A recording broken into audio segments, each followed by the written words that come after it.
Hello and welcome to Channel's Book Club. My name is Olakunle Kasumo.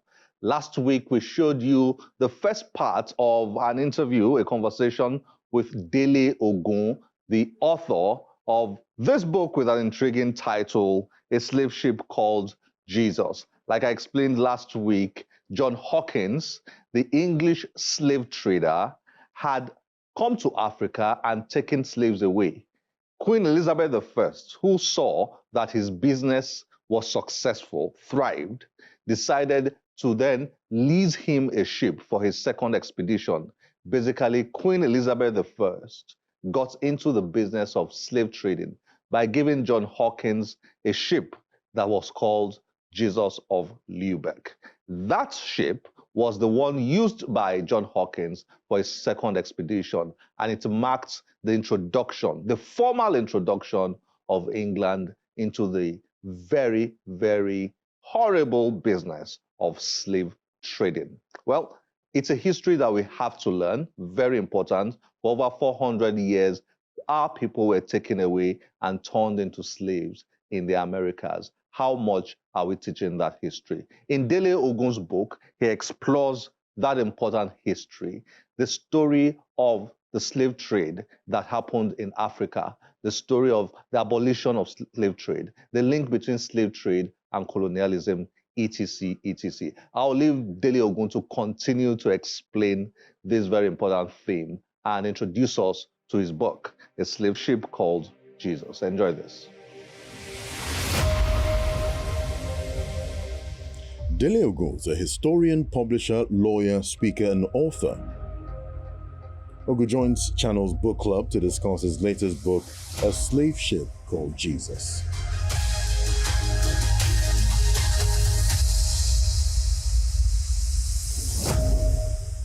You seem to be on a mission to help our people understand their story. Absolutely. The creation of Nigeria, what led to the creation of Nigeria, and how that history connects to our current day realities. So very true. Is that correct? That is correct, because you see, we know we have a problem, and we've been trying to solve that problem for how long now? Our generation, here's the gray hairs between ourselves. I'm a young man. Our fathers tried before them, and still the problem remains unsolved. You can't solve a problem until you understand it. We've skipped the learning exercise that precedes and must precede a solution. If you jump the understanding and say, we know it, we're going to move on to the solution, you will fall, you will stumble, you will collapse, which is what has been happening. So we've got to retrace our steps. And that means understanding the genesis of this Nigeria story. Not even from 1900, you've got to take it from the roots.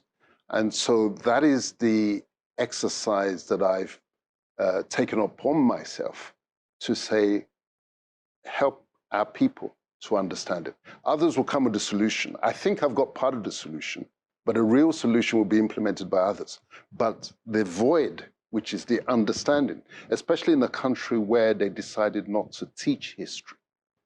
And we're almost like, in the context of history, we're like free-range chicken. Whatever you find is what you consume. So as a result, there's a lot of propaganda, there's a lot of gossip, there's a lot of beer parlor gist, rather than structured learning. And if we can all get onto the same page in terms of the understanding, then the solution becomes so much easier. You connect the transatlantic slave trade story to colonialism. Yes. Can you explain yes. the connection? People often say, well, you talk a lot about transatlantic slave trade, but you don't say so much about the trans-Saharan one, which was older, it preceded the transatlantic, and it was arguably involving bigger. My explanation to them is that the reason why the transatlantic one is dominant in the narrative, partly because it was much more inhuman. The level of inhumanity was so much greater.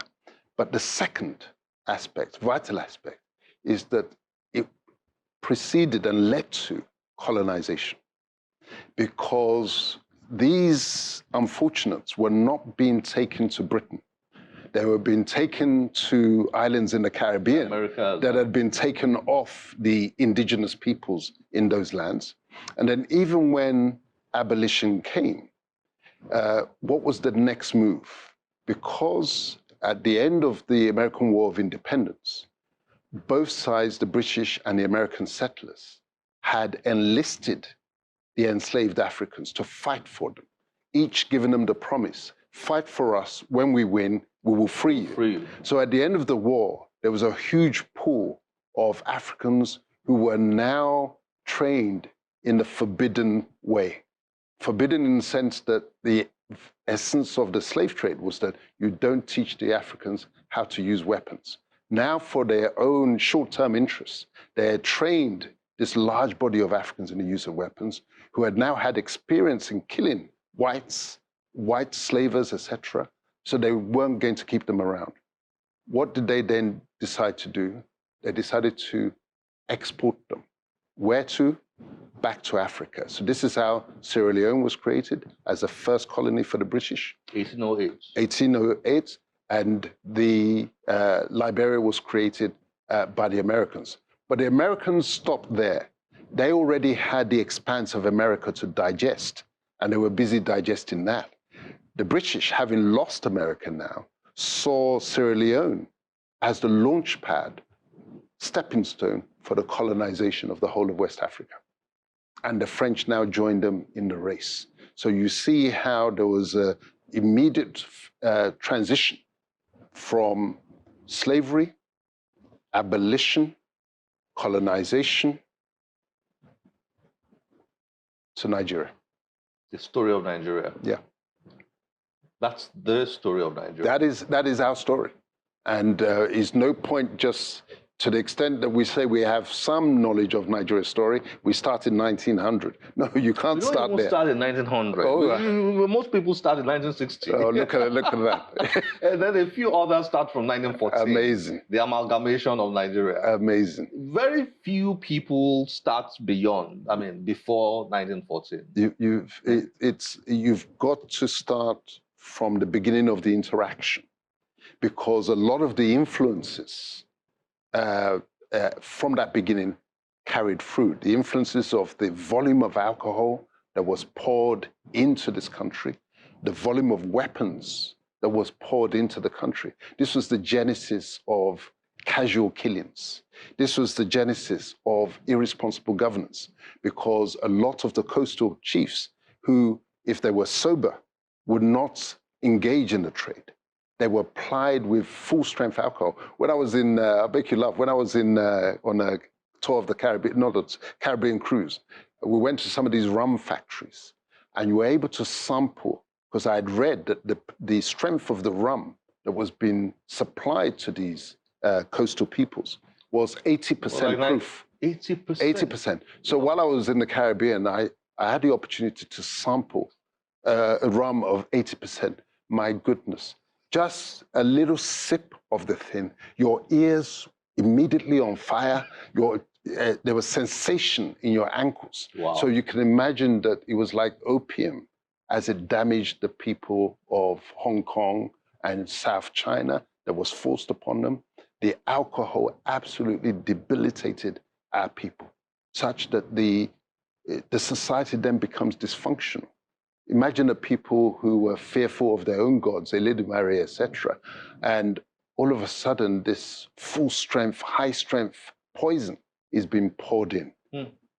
That's when things begin to fall apart. Mm. Wow. So in understanding our story, it's very important we understand this part of the story. So vital. This part of the story. It's the missing link. I understand over 4 million people were taken from this area that we now call Nigeria. Yeah. Nigeria came into being in 1914, the name Nigeria. But before then, this slave trade story was, I understand over 4 million people were taken from this area, which is the highest number of of individuals taken away from any other area, any part of the world.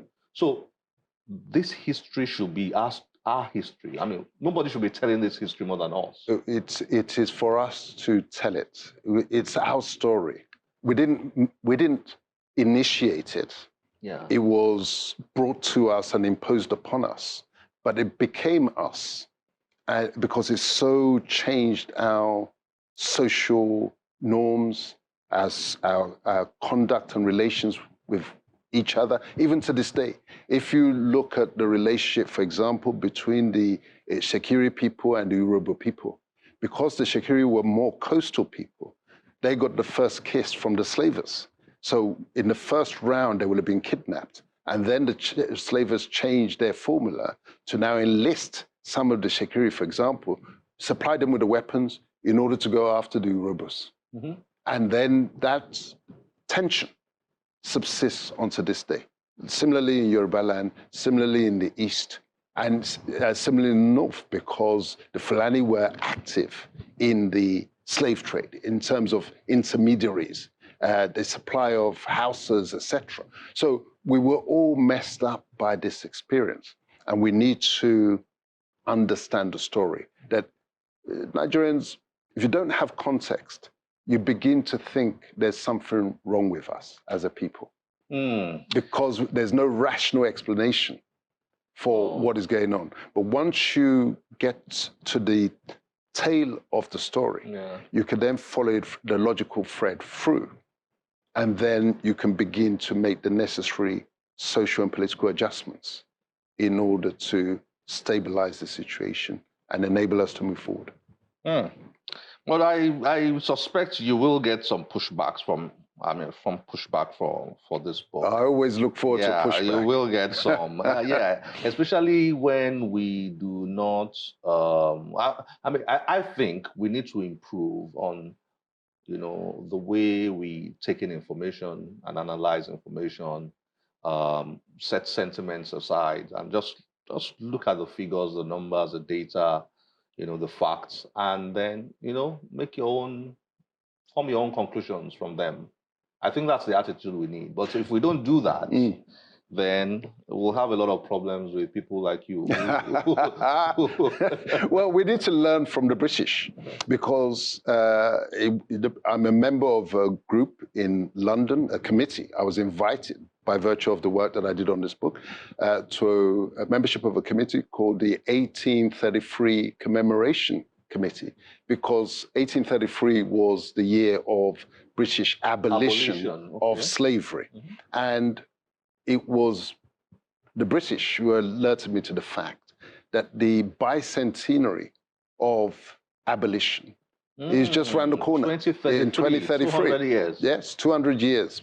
And they are going to mark the occasion. They're going to have... And they're already preparing. Wow. There'll be conferences, seminars. What are we doing? What are we planning to do?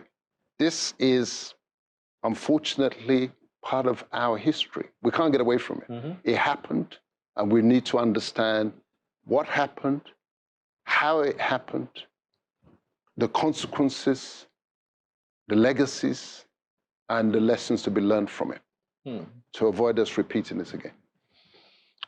Dele Ogun, thank you for joining us on Channels Book Club. Always a pleasure. Always a pleasure. Thanks for joining us. Well done. Thanks.